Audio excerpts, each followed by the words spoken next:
My name is Cindy, and on a cold night in December of 2022, I had a near-death experience where I firmly believe that Jesus himself showed me the dangers of technology in my generation. If you are a parent or have young people in your family, please listen to this warning. I didn't even believe in this stuff before that life-changing night, and now I found this channel so I can warn as many adults and young people as possible. Please comment below if you believe me, if you agree or disagree with this vision. So, here we go. It was a normal Friday night. I was laying down on the couch in our living room, scrolling endlessly through my phone. TikTok, Instagram, YouTube. I was trapped in an endless cycle of content that didn't seem to mean much, but somehow I couldn't stop. Hours passed without me realizing it. My parents had gone to bed, my brothers and sisters were in their rooms, and I was alone with the glow of my screen. I felt a strange dizziness come over me, like the room was spinning. I thought maybe I had stared at the screen for too long, or maybe my blood sugar was too low. I told myself I'd just get up and get some water, but before I could move, everything went black. The next thing I knew, I wasn't in my living room anymore. I was floating above my body, staring down at myself. There I was, slumped over on the couch with my phone still glowing in my hand. I felt panic and confusion. Was I dead? What was happening? I tried to cry out, but no sound came.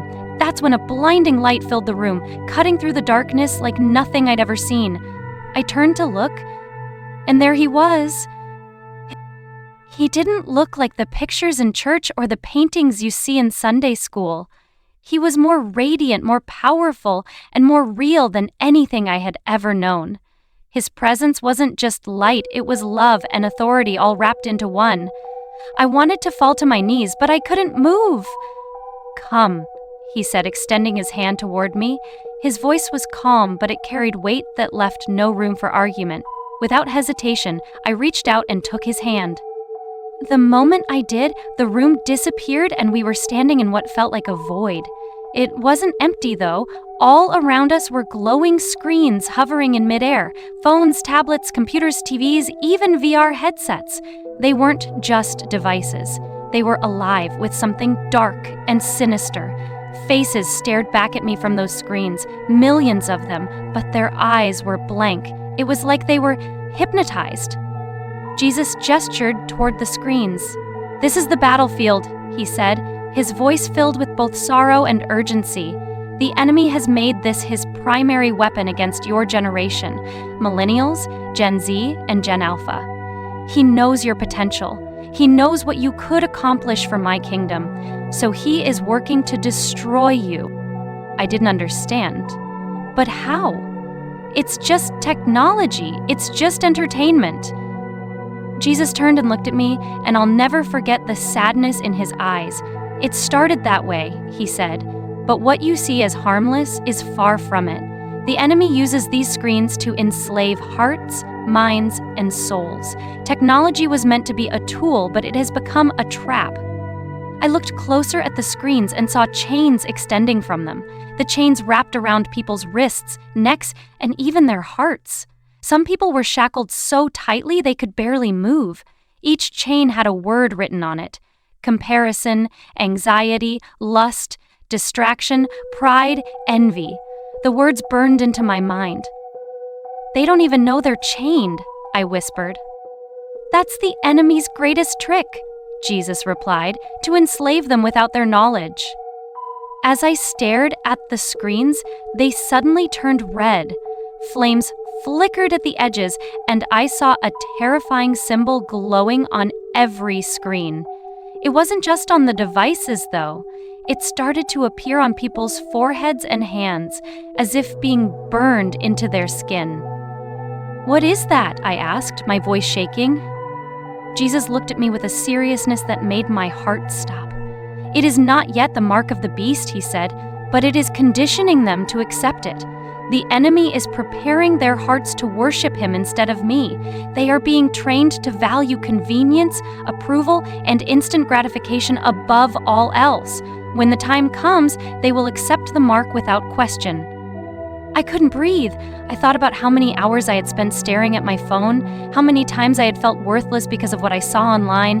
I thought about the arguments I had with my parents when they told me to put my phone down. I had always thought they were overreacting. Now, I wasn't so sure. The scene shifted, and I found myself standing in what looked like a massive war zone. It wasn't a physical battlefield with guns and soldiers, though. Instead, it was filled with families, parents, grandparents, children, teens. All of them were standing on one side of the battlefield, but they weren't fighting together. The older generations were yelling at the younger ones, accusing them of being lazy, selfish, and addicted.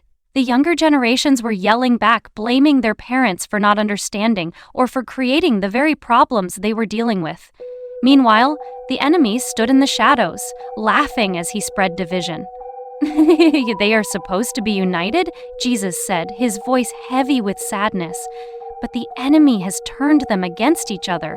The older generations must wake up and see that their children and grandchildren are under attack.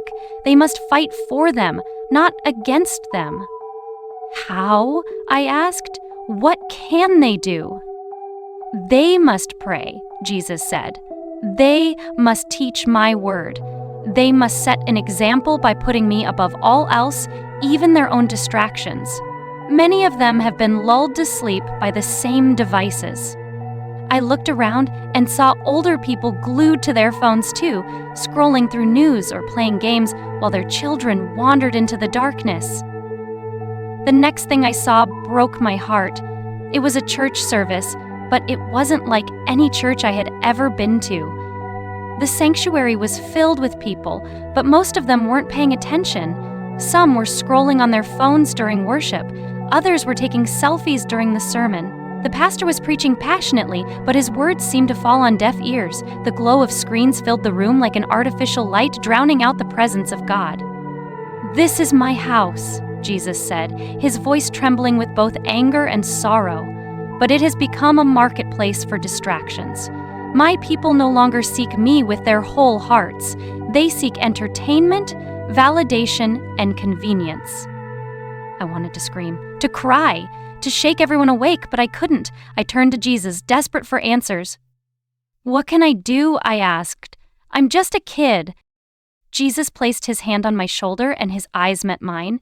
"You are more than you think you are," he said. "You are my messenger. I have chosen you to warn them. Not just your generation, but all generations." "But they won't listen," I said, tears streaming down my face. "They'll think I'm crazy." They rejected me too," he said. "But some will hear, and their eyes will be opened. Speak boldly. Tell them what you have seen. Warn them that the time is short." In that moment, I felt the weight of his words settle on my heart. I didn't know how I was going to do it, but I knew I couldn't stay silent. In an instant, I was back in my living room. My heart was pounding and I could feel the tears on my face. My phone was still in my hand, but it felt different now. Cold, heavy, and sinister. I threw it across the room and fell to my knees, crying out to God. I didn't sleep that night. Instead, I prayed like I had never prayed before. I prayed for my friends, my family, my generation, and even for the older generations. I prayed that God would help me find the courage to share what I had seen. If you're reading this, I believe it's because Jesus wants you to hear this warning. This isn't just about kids and their phones, it's about all of us. The enemy is using technology to distract, divide, and destroy. He is conditioning us to accept what's coming, and if we don't wake up, it will be too late. Parents, grandparents, older friends, you have a role to play. Pray for your children and grandchildren. Talk to them about these things. Set an example by putting down your own devices and seeking God first. And to my generation, don't let the enemy steal your soul through a screen. Seek Jesus. Read his word. Find your worth in him, not in likes, comments, or followers. The time is short. The choice is yours.